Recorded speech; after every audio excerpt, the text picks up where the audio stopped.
প্রয়াত বিশ্বকবি রবীন্দ্রনাথ ঠাকুর তার জন্মদিনে কাব্যগ্রন্থ থেকে নেওয়া ঐক্যথান কবিতাটিতে সমাজের নিচু স্তরের মানুষ, খেটে খাওয়া মাটিও মানুষের জন্য আক্ষেপ প্রকাশ করেছেন। তার কবিতায় সর্বত্র তাদেরকে স্থান না দিতে পারার যে আকুল অনুভূতি, অপরিসীম সীমাবদ্ধতা এবং তার জমিদার বংশে জন্ম নেওয়ার জন্যে নিচু স্তরের মানুষের সাথে খামার কুমোর কৃষাণ নাপিতদের পাড়ায় না যেতে পারার যে আবেগ অনুভূতি রয়েছে তা তিনি প্রকাশ করতে চেয়েছেন। তিনি নতুন প্রজন্মের কবিদের কাছে সবিনয় নিবেদন রেখেছেন, আহ্বান জানিয়েছেন যেন তারা তাদের কবিতায় সক্রিয়ভাবে নিজস্ব আঙ্গিকে নিচু শ্রেণীর এই মধ্যবিত্ত নিম্নবিত্ত মাটিও মানুষের কথা সুন্দর, সুচারু ও সুনিপুণভাবে তুলে ধরেন। সেই আকুল আবেদন রেখে গিয়েছিলেন কবি রবীন্দ্রনাথ ঠাকুর। বিশ্বকবি রবীন্দ্রনাথ ঠাকুরের প্রতি অকুতোভয় সম্মান, শ্রদ্ধা ও ভালোবাসা রেখে আমি রচনা করেছি আমার ঐতিহাসিক কবিতা উমর ফারুক। খেটে খাওয়া মাটিও মানুষের কবিতা উমর ফারুক, শেখ উমর ফারুক বিন জমির।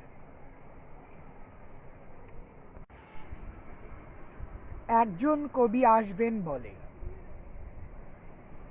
লাল সবুজের শামিয়ানায় প্রস্তুত করা হয়েছিল মঞ্চ।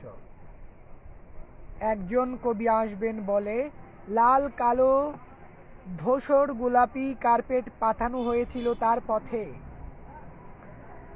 একজন কবি আসবেন বলে লাল নীল ঝালর বাতি, গোলাপ, রক্তজবা, গাঁদা, জুই, চামেলি, হাসনাহেনা ফুলে সাজানো হয়েছিল তার মঞ্চ। একজন কবি আসবেন বলে তার মঞ্চের সামনে প্রতীক্ষায় মূর্খ, গণ্ড মূর্খ, কামলা আমলা, অক্ষর জ্ঞান থাকা না থাকা হাজারো জনতা। একজন কবি আসবেন বলে মেথর, কামার, কুমুর, জেলে, নাপিত, তাঁতশি, দিনমজুর, রাজমিস্ত্রি, কাঠমিস্ত্রি, কৃষাণ, সভ্য অসভ্য, ভদ্র অভদ্র সর্বস্তরের জনতা প্রতীক্ষায় ছিল। একজন কবি আসবেন তাই মেথর নিয়ে এসেছিল লাল গামছা।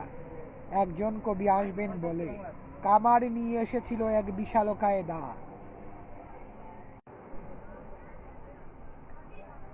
একজন কবি আসবেন বলে কুমোর নিয়ে এসেছিল মাটির তৈরি ফুলের টব। একজন কবি আসবেন বলে জেলে নিয়ে এসেছিল জাল, বালতি ভর্তি করে নিয়ে এসেছিল মাছ। একজন কবি আসবেন বলে নাপিত নিয়ে এলো তার তৈরি নকল চুলের ঝটা। একজন কবি আসবেন বলে তাঁতি নিয়ে এসেছিল তার তৈরি নকশি খাতা। একজন কবি আসবেন বলে দিনমজুর এলো খালি হাতে, তবে নিয়ে এসেছিল তার মুখের অমলিন হাসি। একজন কবি আসবেন বলে রাজমিস্ত্রি এলো মাথায় গামছা বেঁধে, হাতে একখানা 1 টাকা অথবা 2 টাকার নোট নিয়ে। একজন কবি আসবেন বলে কাঠমিস্ত্রি এলো তার হাতে তৈরি কাঠের কবির খোদাই করা নামাঙ্কিত এক সম্মাননা ক্রেস্ট নিয়ে। একজন কবি আসবেন বলে কৃষাণ এসেছিল তার গোলা থেকে দান নিয়ে কবিকে উপহার দিবে বলে। একজন কবি আসবেন বলে সভ্য মানুষেরা অধীর আগ্রহে নীরব নিস্তব্ধ হয়ে অপেক্ষা করছিল। একজন কবি আসবেন বলে অসভ্য মানুষেরা ধৈর্যহারা হয়ে একে অপরকে অশ্লীলকত্ব ভাষায় গালিগালাজ করে কিস্তি খেউর তুলছিল।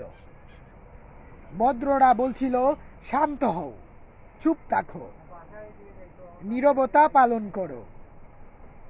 অভদ্ররা বলছিল যা করছো তাই করো, নীরব থাকার কোনো প্রয়োজন নাই। একজন কবি আসবেন বলে পাখুরিয়া চুনারুঘাট, শ্যামলী হবিগঞ্জ, শিবের বাজার সিলেট, উত্তরা ঢাকা, মিরপুর ঢাকা, পটিয়া চট্টগ্রাম, পীরগঞ্জ রংপুর, বাকেরগঞ্জ বরিশাল, সরাইল ব্রাহ্মণবাড়িয়াতে গাছে গাছে ফুল ফুটেছিল। একজন কবি আসবেন বলে পাখিরা নাচছিল, গাইছিল, কোকিল কুহু কুহু তানে ডাকছিল। দোয়েল শীষ দিচ্ছিল। একজন কবি আসার অপেক্ষায় যখন বসে থাকা, দাঁড়িয়ে থাকা অশ্লীল অকথ্য ভাষায় গালিগালাজ করা, সভ্য সভ্য, ভদ্র অভদ্র, শিক্ষিত মূর্খ সকলে ক্লান্ত, শ্রান্ত, বিশ্রান্ত।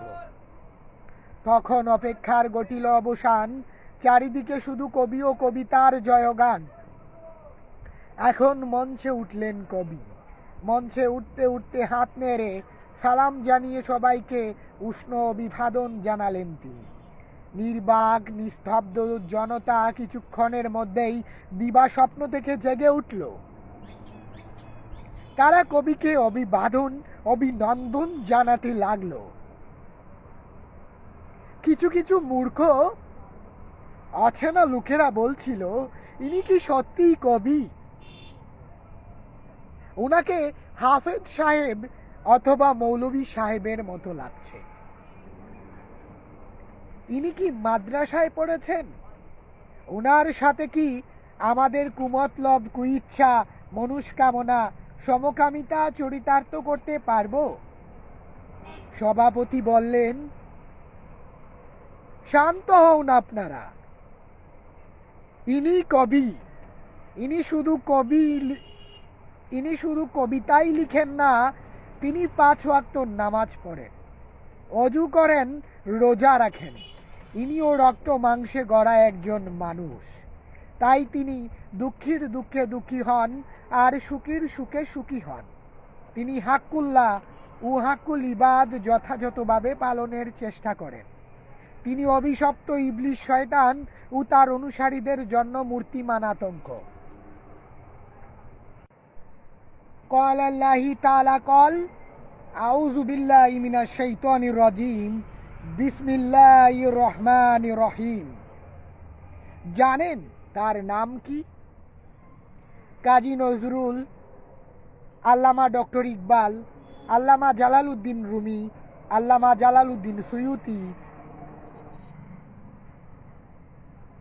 আহমদ ছফা, হাজী শরীয়তুল্লাহ, শেরে বাংলা একে ফজলুল হক, হুসেন শহীদ সোহরাওয়ার্দী, মাওলানা আব্দুল হামিদ খান ভাসানী, মীর নিসার আলী তিতুমির, নবাব আলী বর্দী খাঁ, নবাব স্যার সলিমুল্লাহ, নবাব সিরাজউদ্দৌলা, সর্বোপরি মহানবী হজরত মুহাম্মাদুর রাসূলুল্লাহ সাল্লাল্লাহু আলাইহি ওয়াসাল্লাম, ইবনে আবদুল্লাহ, ইবনে আব্দুল মুত্তালিব, ইবনে ইসমাইল, ইবনে ইব্রাহিম, ইবনে দাউদ, ইবনে আদম ও সফিউল্লাহ আলাইহিস সালাতু ওয়াস সালামের বংশধর, সুযোগ্য উত্তরসূরি, খাদেমুল ইসলাম, খাদেমুল কুরআন, তালেবুল ইলম, খাদেমুল মুকমিনিন, খাদেমুল মুসলিমিন, খাদেমুল হাকুল ইনসান, শেখ উমর ফারুক বিন জমির।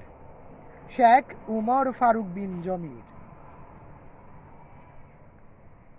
অতএব কবির সংবর্ধনা অনুষ্ঠানে এই কবিতা আবৃত্তির মাধ্যমে অনুষ্ঠানের সমাপ্তি ঘোষণা করা হলো।